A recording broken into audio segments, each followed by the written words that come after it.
Napansin nyo nga ba?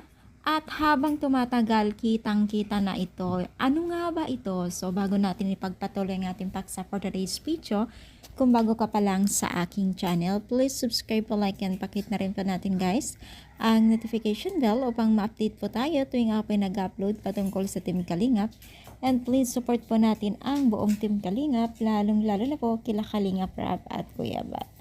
So, kapansin-pansin itong si Beyonce at Carla na kung saan po ay habang tumatagal ay makikita po natin sa larawan ito o sample pa lamang sa larawan na ito na napakalayo na po ang narating nila sa buhay mula nang nakilala nila ang Team Kalingap. Even sa kanilang pananamit, kita nyo naman, di ba, sobrang sosyal.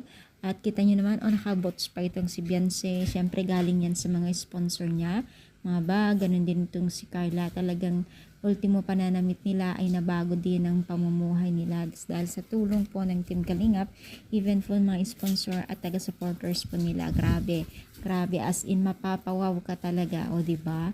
So, lalong nakita yung pagiging isang passion ni Beyonce, no? So, ganun din si Carla. Talagang iba talaga pag ang Team Kalingap ang mag-alaga sa mga beneficiaries po nila, no? Dahil hindi nila tinuturing na iba talaga, bagkus binibihisan talaga nila.